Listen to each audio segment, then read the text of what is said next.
Bien, bonjour à tous et à toutes. Bienvenue dans ce webinaire qui est le troisième de la série consacré au réemploi en pratique et à la présentation de deux guides en particulier destinés aux entrepreneurs de la construction. Ces deux guides aujourd'hui concernent les entrepreneurs en infrastructure ainsi que des constructeurs démolisseurs. Donc pour votre information, on a déjà eu deux autres webinaires la semaine précédente sur les autres thématiques, comme vous allez le voir tout de suite. Donc je suis Jonathan Boulevin de MBuild, l'association des professionnels de la construction en Wallonie, Belgique. Les guides s'adressent à la fois aux Français, aux Belges, aux Néerlandais et plus encore, mais principalement les exemples qui sont fournis dans ces guides sont issus de ces trois pays. On va décomposer en quatre parties. Une partie introductive plutôt liée aux impacts du secteur de la construction et comment on amène le sujet du réemploi. Si ce n'est pas votre première participation à la série de webinaires, désolé, ce sera une répétition. Revenez dans quelques minutes, sinon restez. Ensuite, je vous présenterai quelques résultats du projet dans le cadre duquel ces guides ont été élaborés, donc le projet FCRBE. On va y revenir, qui se termine dans quelques jours maintenant. Donc c'est un bilan. Et puis la présentation des guides en tant que tels, non exhaustive bien sûr, mais destinée à vous donner une idée claire de ce que vous allez y trouver dans quelques jours. Donc ils seront disponibles d'ici à une dizaine de jours maximum, en français, en néerlandais et en anglais. On terminera par une session de questions et réponses d'environ 10 minutes, un quart d'heure, en fonction de comment les choses se passent. À tout moment, vous pouvez inscrire vos questions dans la section qui est dédiée, par écrit donc. À la fin du webinaire, et probablement au début de semaine prochaine, vous recevrez les trois présentations des trois webinaires, ainsi qu'une compilation des questions et des réponses qui ont été fournis. Alors vous commencez peut-être à la connaître pour certains, la fameuse pyramide de Gizeh, la une des constructions les plus impressionnantes, de notre histoire, en tout cas qui parle à chacun.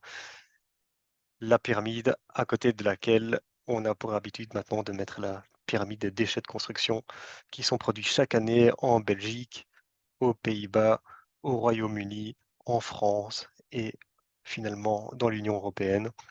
Et vous voyez que finalement cette pyramide qui nous impressionne tant, eh bien, est toute ridicule par rapport à cette quantité de déchets générés annuellement. Premier point. Ensuite, à côté de cette production de déchets, bah, le pendant forcément, c'est l'extraction des ressources. Et on estime que la moitié des ressources naturelles exploitées dans le monde sont à destination du secteur de la construction. D'autre part, la consommation d'eau est pour un tiers liée au secteur directement ou indirectement, de même qu'un tiers des émissions de gaz à effet de serre.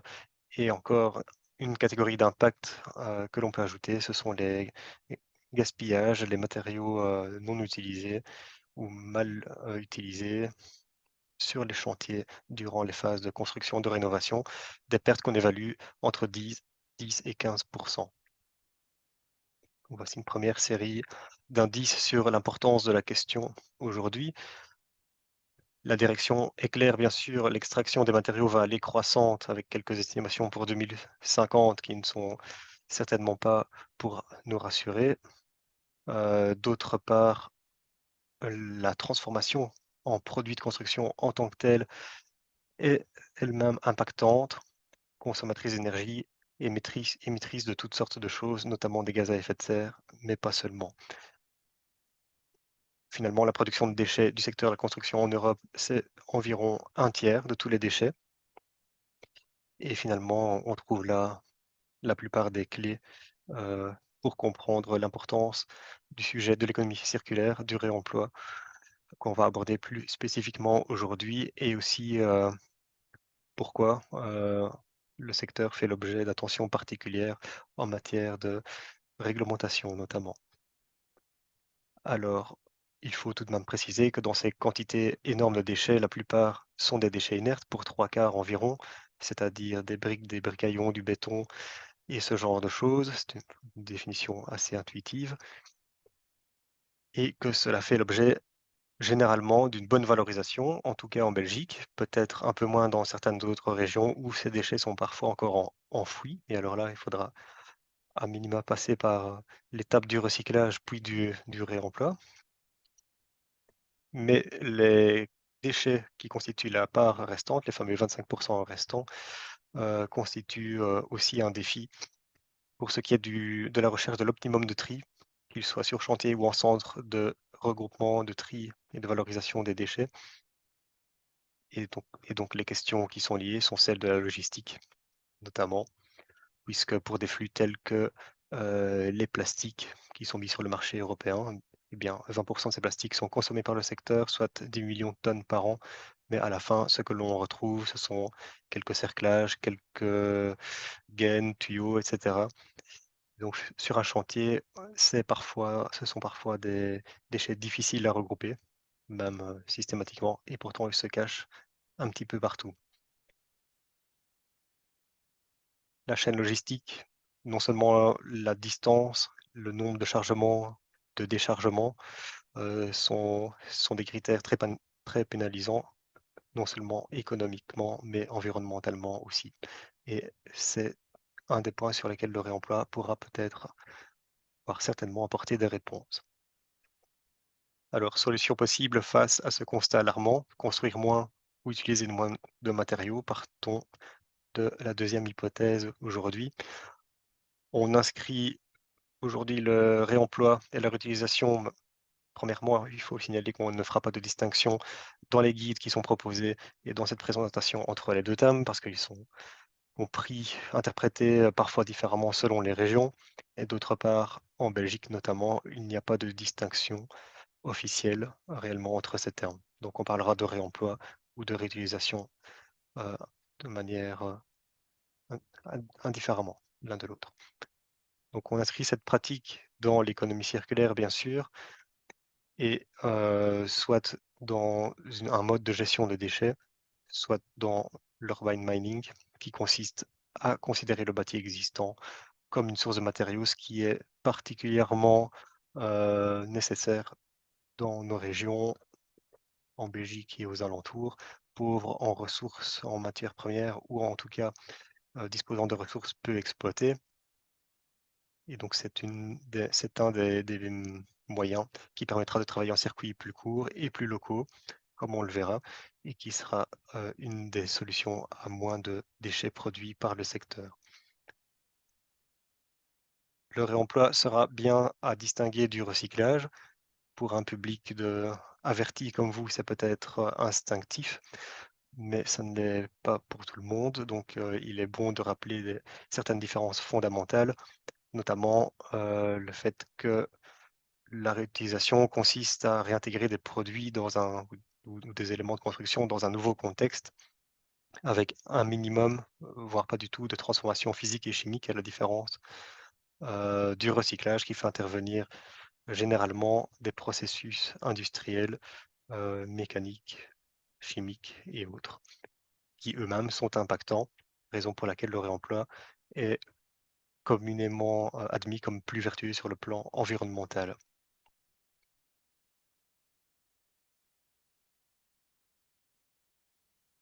Évidemment, un des effets, heu, que l'on comprend directement, c'est que le remploi de matériaux n'implique, d'une part, pas la destruction, y compris en vue du recyclage, ni de nouvelles productions. Donc on est doublement gagnant à la fois du côté de la production de déchets, mais aussi du côté de l'extraction des ressources et des impacts liés à la transformation de ces ressources naturelles.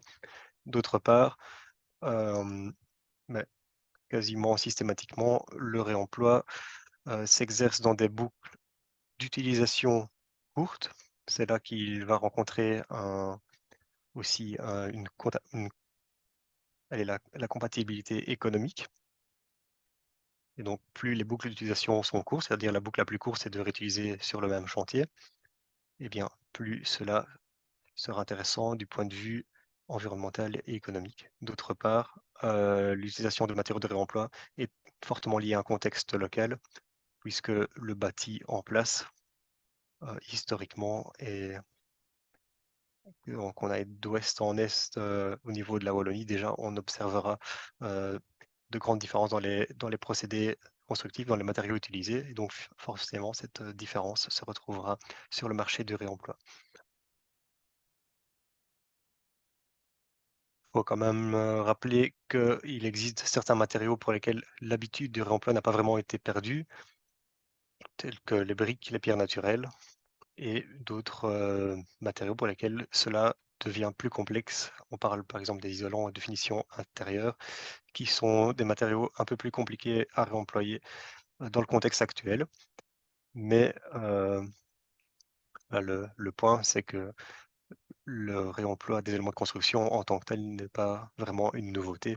Au contraire, il a simplement été mis entre parenthèses pendant quelques décennies suite à une énergie abondante, peu chère et des moyens, heu, de mécaniser, les chantiers et aussi, il a été perdu étant donné que tout un tas de processus, de normes, de réglementations ont été développés avec, la logique des matériaux neufs en tête.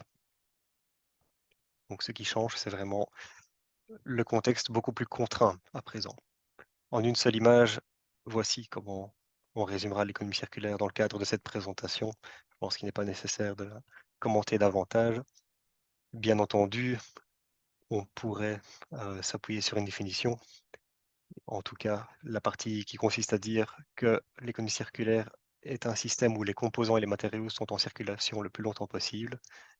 En ce sens, le réemploi, répond parfaitement à la définition pardon, de l'économie circulaire. Les évolutions réglementaires, pourquoi ça vient ici? Tout simplement parce qu'aujourd'hui, la démarche de réemployer des éléments est plutôt volontaire, très rarement contrainte ou simplement, si elle est contrainte, c'est par volonté d'une des parties prenantes. À l'avenir, il est assez clair que les évolutions réglementaires vont rendre, le réemploi plus systématique, soit via des impositions d'inventorier le stock existant ou de diagnostiquer, pour prendre un terme plus français, et d'autre part via des obligations d'intégrer des matériaux de réemploi dans des projets, que ce soit en rénovation ou en construction.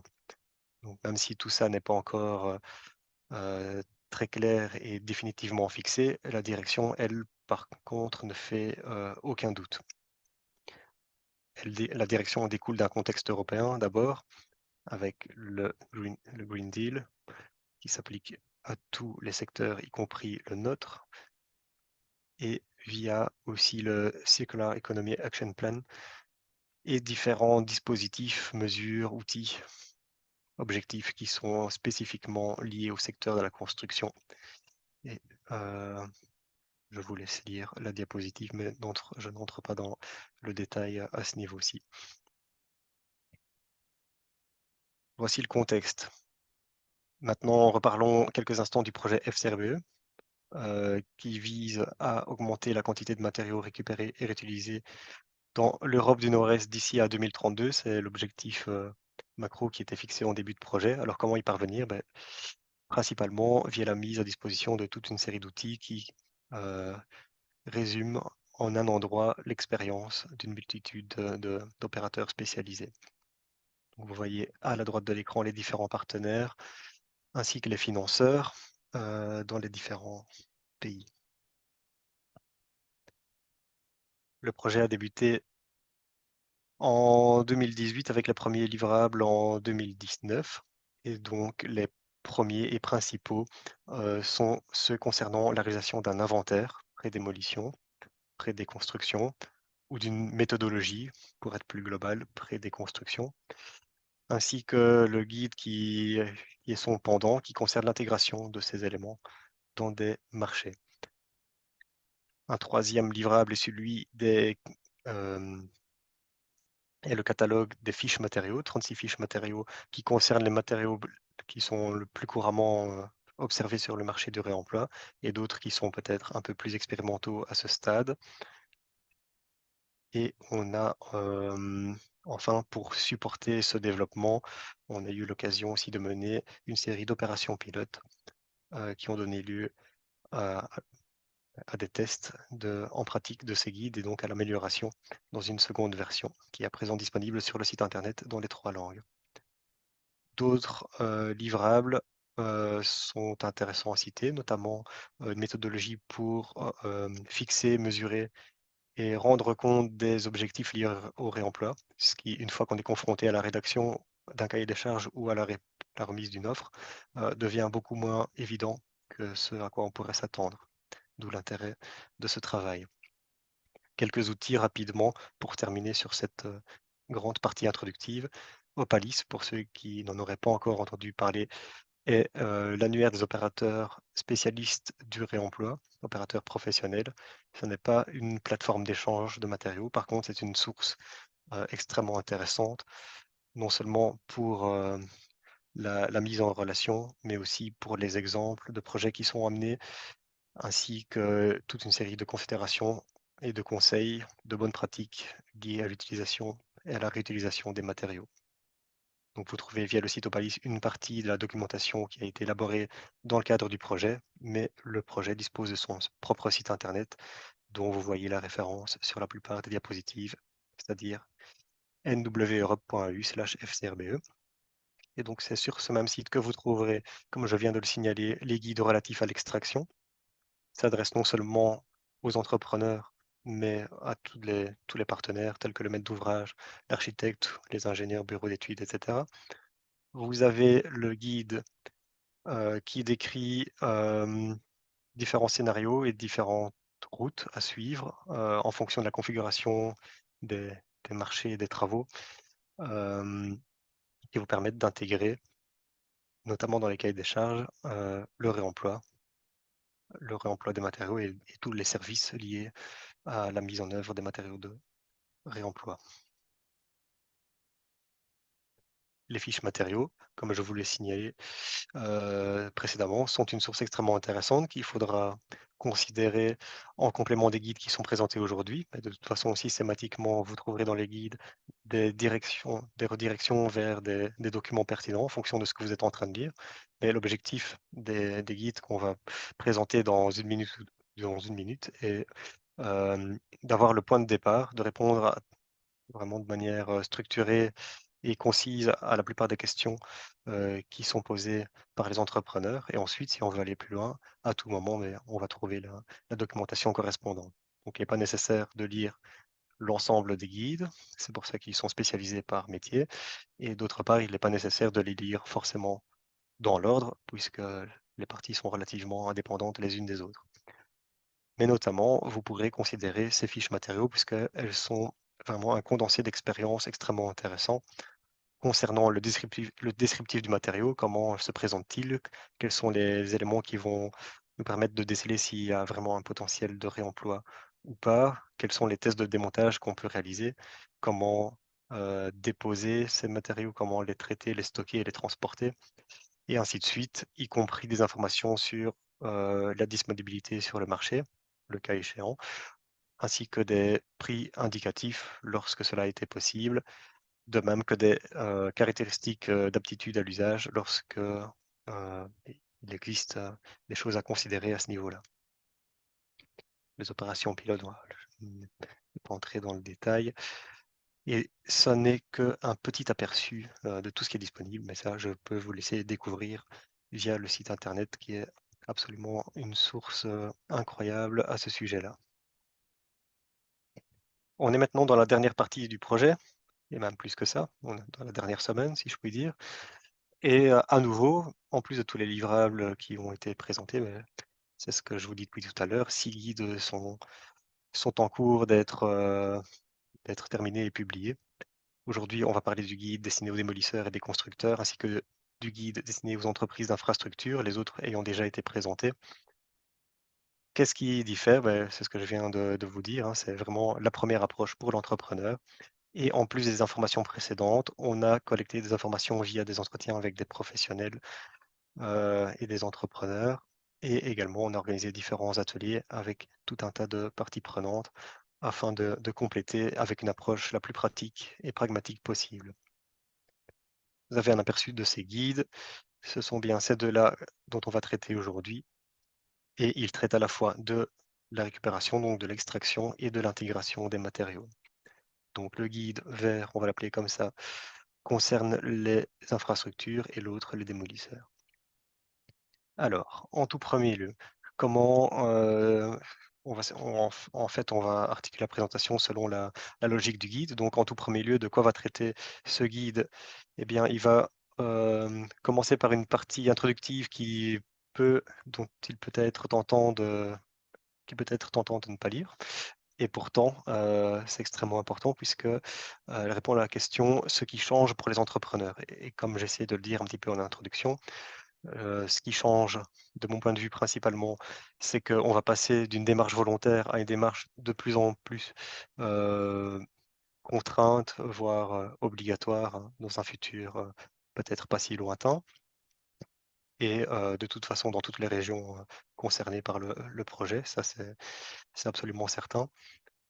Et ce qui change quand on traite de réemploi, beh, bien sûr, c'est que les entrepreneurs seront amenés à considérer la fourniture et ou la pose de ces matériaux. Donc il y a une question, 1re qui se pose liée à l'approvisionnement auprès de filières alternatives et le corollaire, c'est une augmentation de la demande en démontage, bien sûr, en déconstruction soigneuse au lieu de la démolition. Donc on va explorer ces 2 parties-là principalement. Ce qui change également, c'est l'aspect local et spécialisé, du travail, avec aussi un déplacement des coûts, puisque si on considère un travail terminé avec des matériaux de réemploi ou des matériaux neufs à prix égal, ce qui va changer, c'est qu'on va très fortement déplacer le coût vers de la main-d'œuvre et de la main-d'œuvre essentiellement locale, ou alors c'est qu'on a vraiment raté quelque chose et très peu vers le matériau en tant que tel, finalement. Le matériau de réemploi lui-même, finalement, ne représente pas la grande partie du coût, c'est vraiment la main-d'œuvre. Et donc, concernant ces questions de prix, bien sûr, on va arriver sur des questions de cahier des charges et de remise d'offres qui sont abordées dans le guide et dans cette présentation.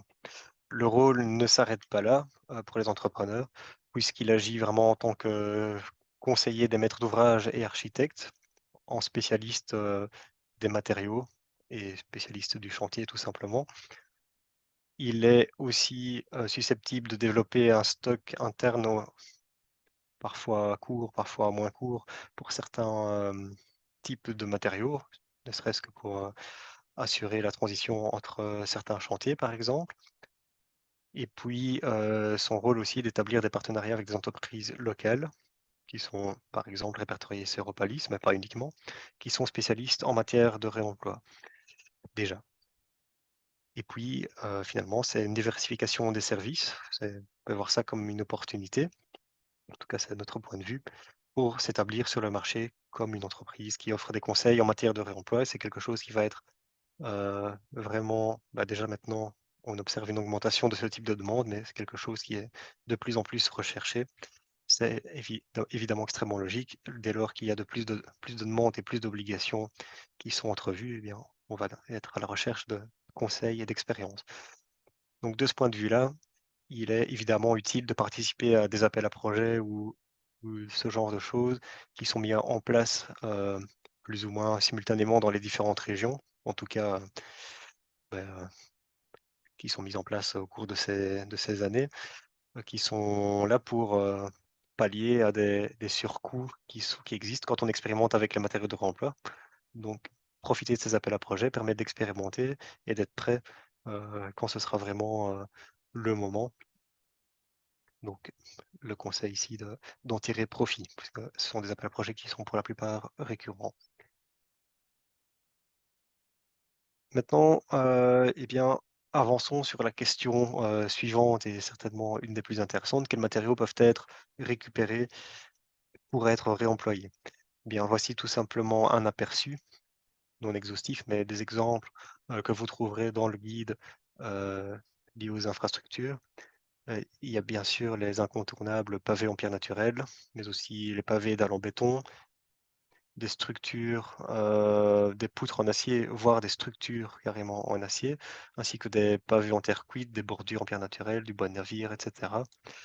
Également, le guide a une approche particulière de tout ce qui concerne les ponts et les infrastructures ferroviaires.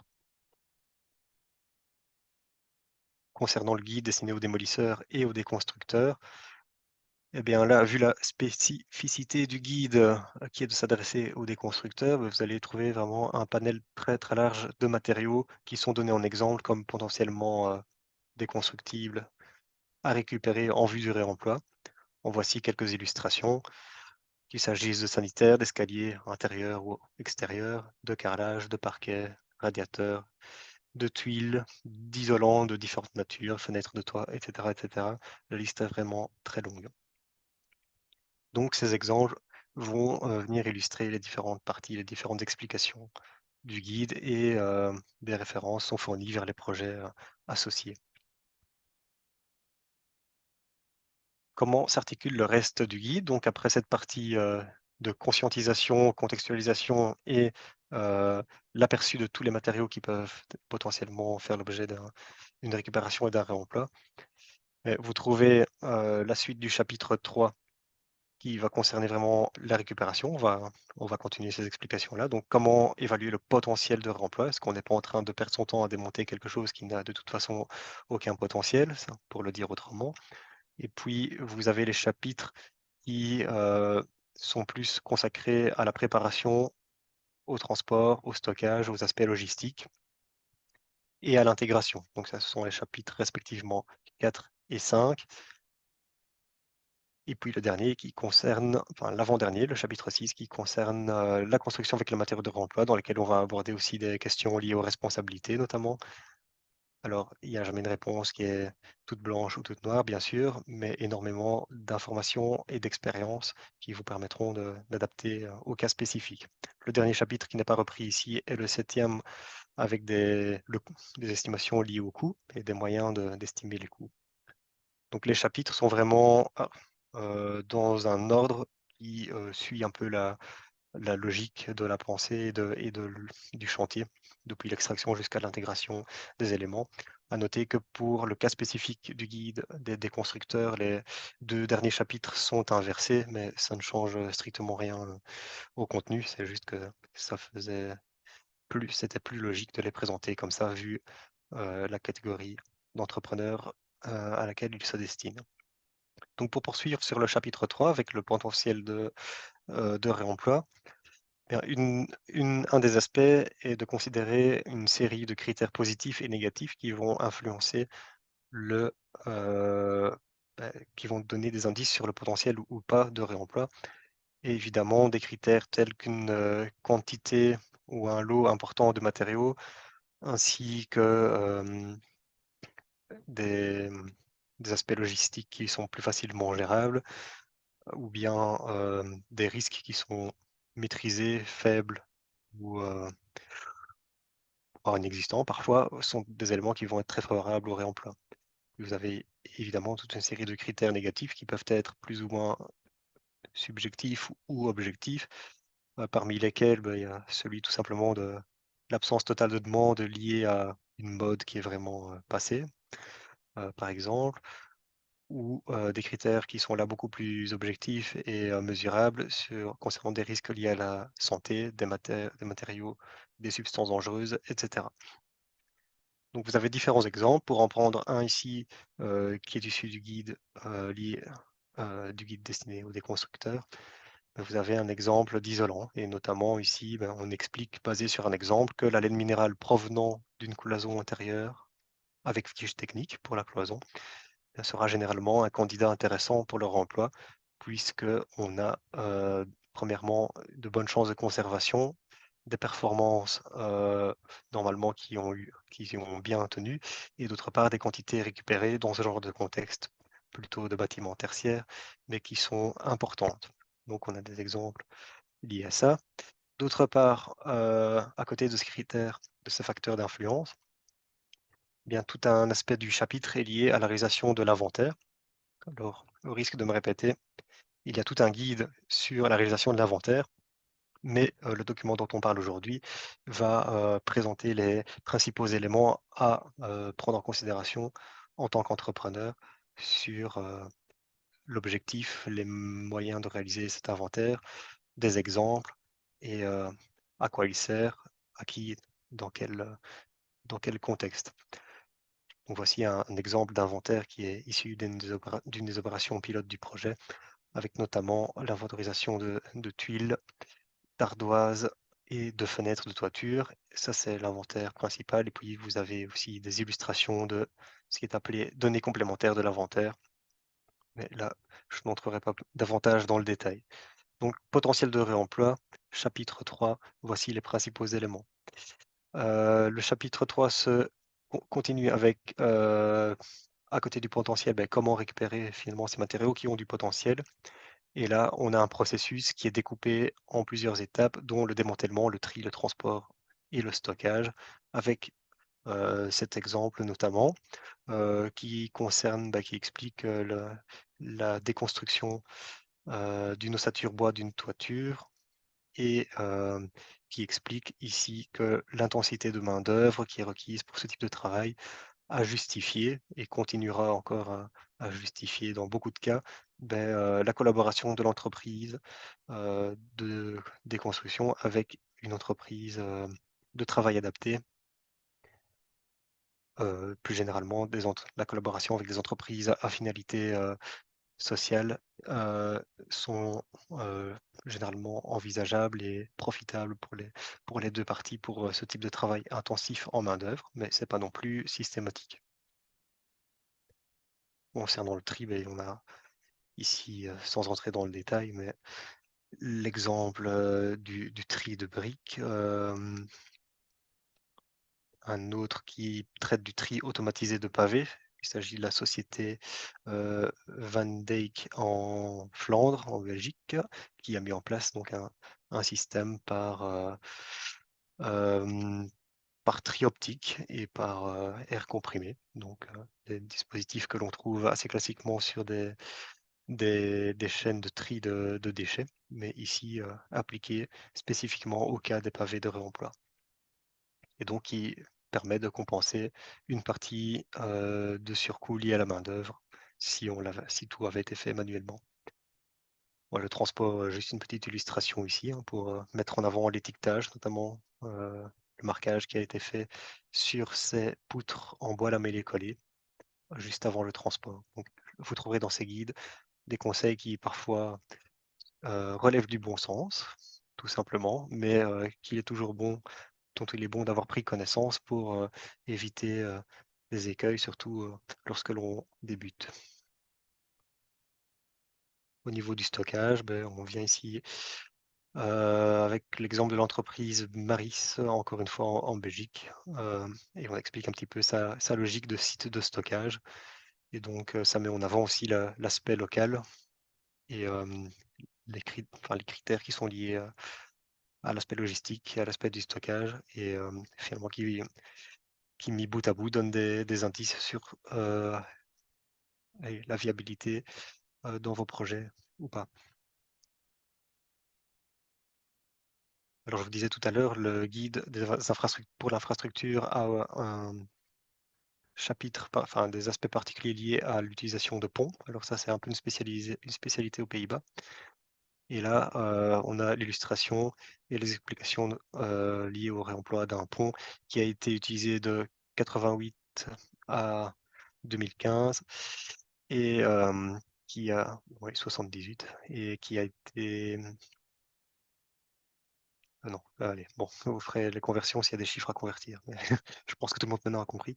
Bref, qui a été stocké pendant quelques années pour être finalement acquis en 2020 et réinstallé en 2021.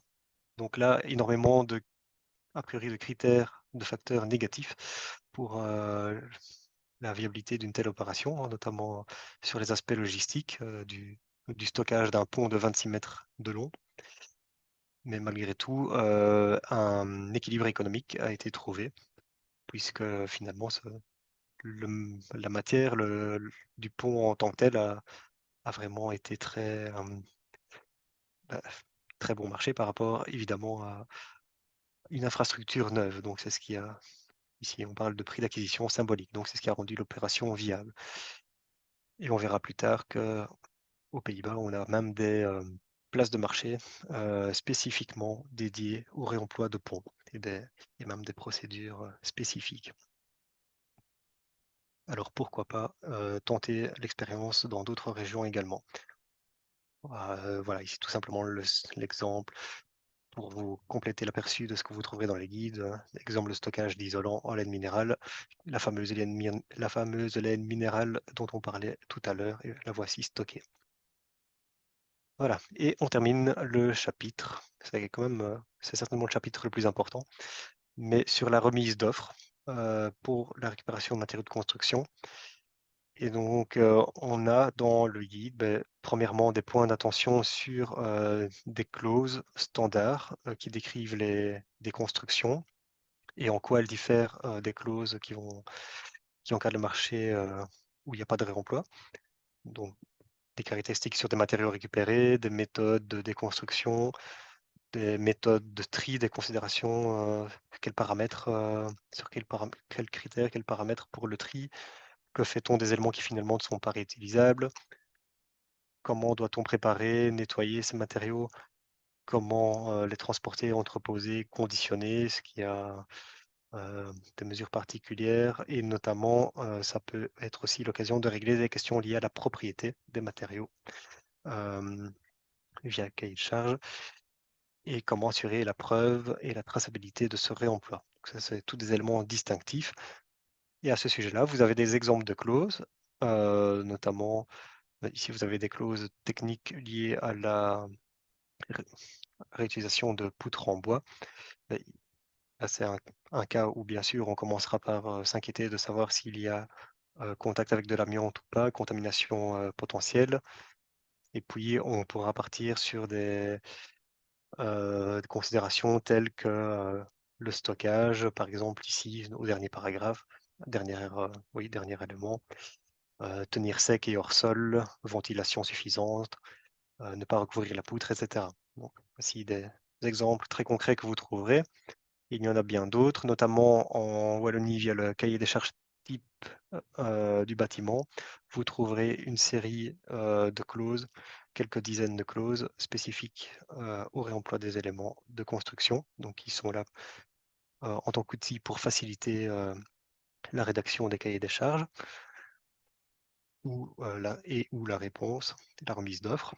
Et encore un exemple ici qui tourne plutôt autour de la, l'instauration d'objectifs et la mesure d'objectifs. Donc deux manières de faire ici ont été présentées sur des objectifs chiffrés dans un marché de démontage sur la gauche ici, où on a comme exemple 80% du nombre de radiateurs, 50% du volume de bois de charpente, etc. etc. Et d'autre part, une façon de faire qui consiste à ce que les entreprises répondant à l'appel d'offres fixent elles-mêmes un chiffre, donc s'engage conformément à son offre à réaliser des travaux de réemploi avec X% de, de radiateurs, X% de volume de bois de charpente. Donc vous voyez déjà les différents modes en aperçu, hein, que ce soit en nombre, en surface, en volume, mais aussi ça peut être en quantité euro ou encore, encore d'autres, en proportion par rapport à l'utilisation de matériaux neufs ou autres. Donc tout est possible. Au chapitre 4 maintenant, donc on va répondre à la question comment préparer les matériaux au réemploi à partir du moment où on a identifié le potentiel, où on les a extraits. Voilà, la question suivante qui se pose, c'est comment préparer au réemploi. Vous avez à nouveau des illustrations. Ici, j'ai repris dans la présentation l'illustration liée aux briques et donc différents conseils, différents types d'outils qu'on peut utiliser et différentes illustrations. Se pose la question dans ce chapitre du statut de déchet ou de produit de ces matériaux. Il y a, je signale à cet effet qu'il y a tout un document, un petit livre, un livret, bon, je vais dire ça, comme livrable du projet qui se consacre à la question, mais vous avez les grandes lignes qui sont reprises ici dans ce guide à destination des entrepreneurs.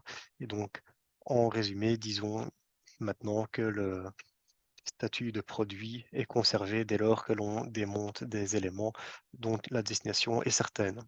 Pour les autres cas, il se peut qu'on aille vers enfin, c'est assez fréquent qu'on soit dans un flou, réglementaire qui n'est pas encore résolu pour l'instant. Et la situation est très similaire dans la plupart des régions. Au chapitre bon, il y a bien d'autres choses dans ce chapitre 4, mais avançons pour couvrir l'intégralité du guide. Au chapitre suivant, eh bien, vous avez, des réponses aux questions qui sont du type: «Que faire avec les matériaux récupérés?» ou bien «Quelles sont les sources d'approvisionnement?»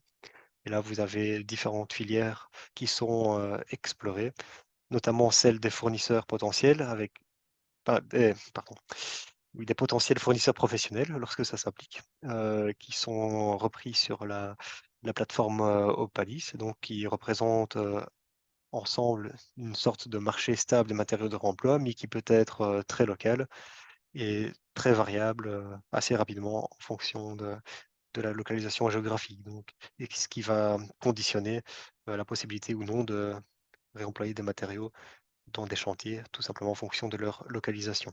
Donc ça, c'est une source extrêmement importante. D'autre part, vous avez des plateformes en ligne dont certaines des plus connues ont été reprises dans le document, dans le guide, mais il y en a énormément d'autres, surtout en France.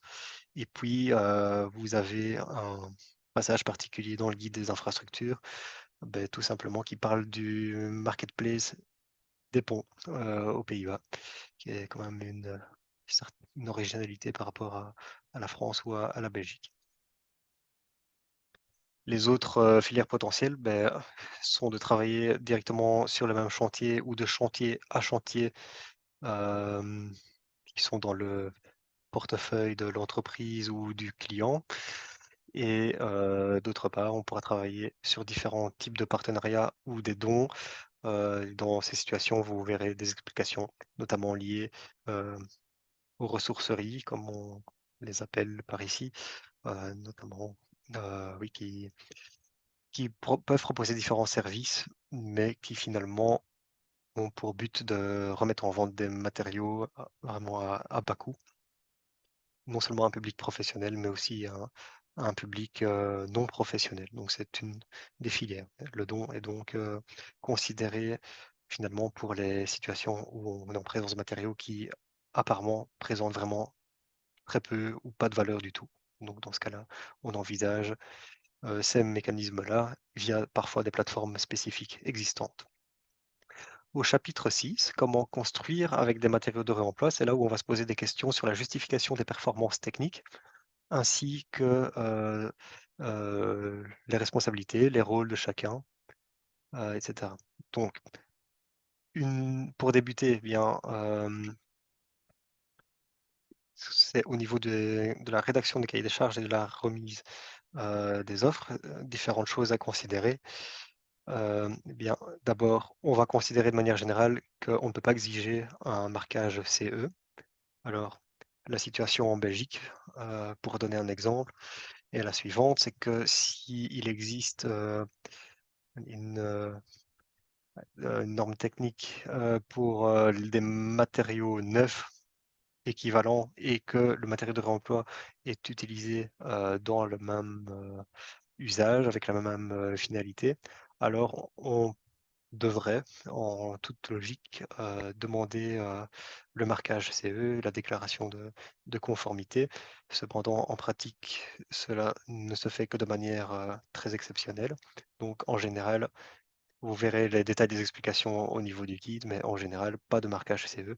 D'autre part, des cahiers de charges où il y a des caractéristiques trop précises ou des exigences de qualité, qui sont forcément compatibles avec le matériau de réemploi, beh, ne peuvent pas être une bonne base pour, ce type de travaux et donc ne peuvent pas non plus être, de allez, une bonne base pour remettre, des offres. Donc à chaque fois dans le guide, vous avez des ressources pour aller plus loin, comme on les a appelées et ici vous avez notamment les stratégies de prescription pour intégrer le matériau de réemploi dans les projets à grande échelle. C'est le fameux document dont je vous parlais en introduction. Donc en résumé, c'est de la flexibilité dont on a besoin. Et alors c'est ici plutôt des conseils qui s'appliquent peut-être pas en tout premier lieu à l'entrepreneur, mais à l'auteur du cahier de charge, mais au maître d'ouvrage.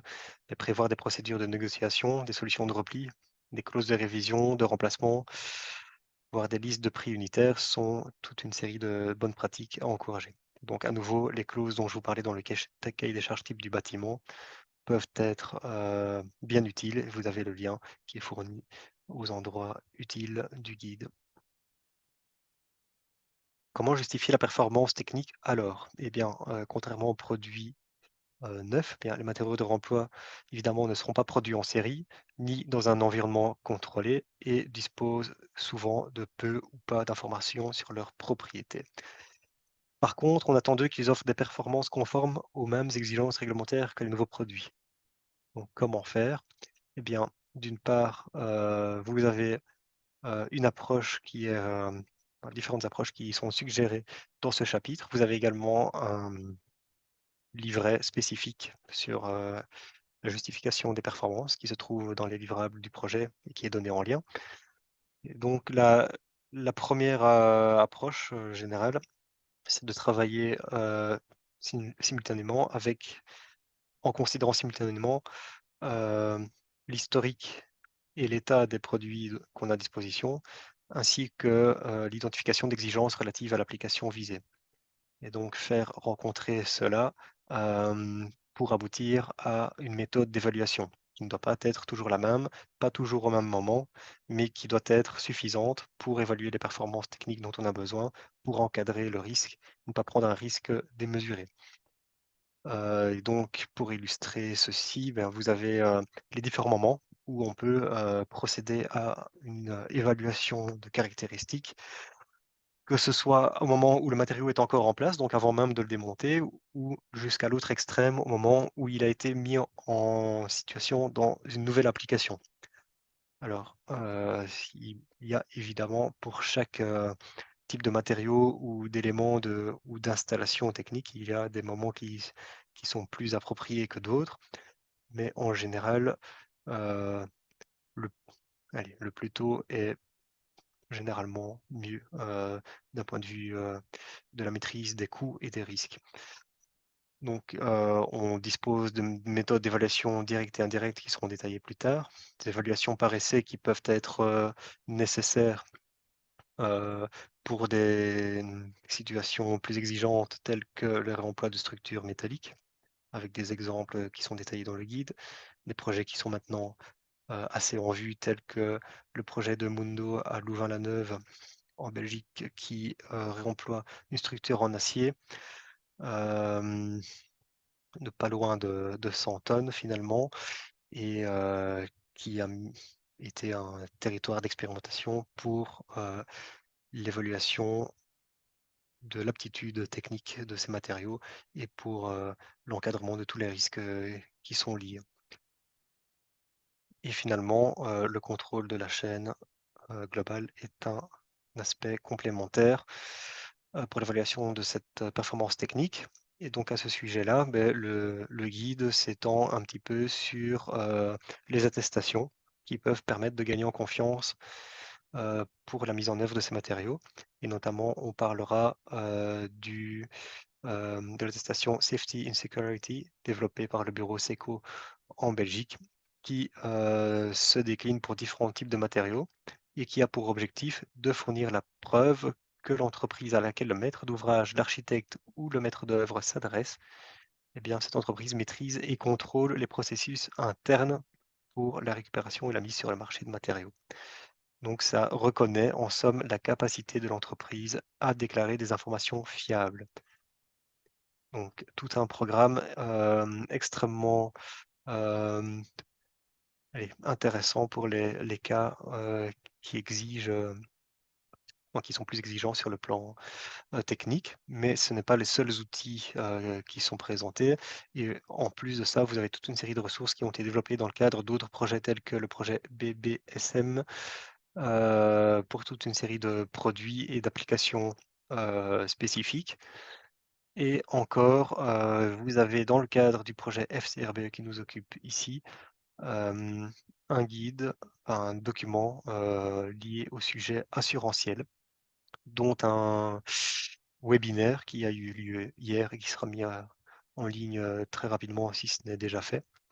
Donc, vous avez tout un tas de ressources qui permettent d'encadrer les questions de justification de performance, les questions liées à l'assurance et les questions des rôles et des responsabilités. Oui, les rôles et responsabilités, justement, tout simplement parce qu'à la différence des matériaux neufs, ben, ici, les fournisseurs professionnels d'éléments de réemploi vont rarement assurer une responsabilité liée à des performances techniques, sauf exception. Et ils peuvent éventuellement garantir une cohérence visuelle et certaines caractéristiques esthétiques, mais pas vraiment davantage. Donc, ça veut dire que la responsabilité se répartit sur d'autres acteurs. Donc, vous avez dans le guide une visualisation finalement de ce qui a pu être observé, c'est-à-dire en fonction des différentes étapes, allant de la déconstruction, enfin, même des étapes préalables à la déconstruction jusqu'à l'intégration finale. Vous avez les différentes possibilités, différents rôles et différentes responsabilités qui sont assumées par les parties prenantes, avec envers les entrepreneurs notamment. Et donc, il n'y a pas une méthode pour tout le monde, mais là, vous avez quand même les clés pour réussir à gérer la répartition de ces responsabilités et à maîtriser, prendre conscience du risque qui est pris à chaque moment. Mais le plus important, c'est de maîtriser de bout en bout la chaîne. Le dernier chapitre consacré au coût, et je me doute que certains vont commencer par ce dernier chapitre, mais il donne à nouveau, sans être capable de donner un catalogue de prix exhaustif et fiable, mais il y en a malgré tout, vous allez voir, mais il donne principalement des critères qui vont permettre de déceler les coûts supplémentaires, mais aussi les bénéfices qu'à chaque étape on peut espérer dans un processus de travail qui fait intervenir les matériaux de réemploi. Donc, qu'il s'agisse de la dépose, avec bien sûr les coûts liés à l'identification de potentiel de réemploi, le temps de démontage et de la main-d'œuvre liée, et comme corollaire, la vente de matériaux et une réduction sur la coût de gestion des déchets finalement. Aux étapes de préparation, eh bien, on a là un équilibre à faire, comme je l'expliquais tout à l'heure, sur la valorisation de la main-d'œuvre et du travail davantage que la valorisation des matières qui finalement correspond à valoriser des productions généralement très lointaines, hors Europe, etc. Donc c'est dans ce cas-là, enfin pour cette étape-là, c'est aussi quelque chose qui a énormément de valeur et de sens lorsqu'on parle d'économie circulaire et de travailler de manière plus locale et d'avoir des bénéfices dont l'impact est plus local. Puis aux étapes de construction avec ces matériaux de réemploi, bon, je vais pas tout passer parce que j'aimerais qu'on laisse du temps aux questions et réponses, mais voici l'aperçu. Et finalement, selon le guide que vous allez consulter, eh bien, vous avez quelques prix estimatifs qui sont basés sur un échantillon qu'on a pu relever dans le cadre du projet entre 2019 et 2021 principalement. Donc, il donne comme je viens de le signaler, des estimations. Il n'y a bien sûr pas une vérité absolue. Donc voilà, je pense arriver au bout. Et donc je vous remercie pour la participation nombreuse aux trois. Et pour les personnes qui auraient participé aux trois webinaires, on est bien sûr conscient et un petit peu désolé de la répétition, mais ça n'est pas non plus une surprise. Et donc on est impatient de vous transmettre ces guides. C'est comme vous pouvez le voir, ils sont en grande partie, ils sont à 99% pour le dire en français, ils sont à 99% prêts. Donc, Bah, rendez-vous fin écoute, septembre. je ne vois plus d'autres questions, Jonathan. Mais parfait. Dans ce cas, n'hésitez pas. Si vous voulez avoir une discussion plus approfondie, vous pouvez aussi toujours nous contacter ou trouver les contacts que vous souhaiteriez des différents partenaires via le site web du projet. Mais sinon, attendez-vous à avoir quelques infos de notre part début de semaine prochaine ou plus tard. Merci beaucoup. À très bientôt. Salut.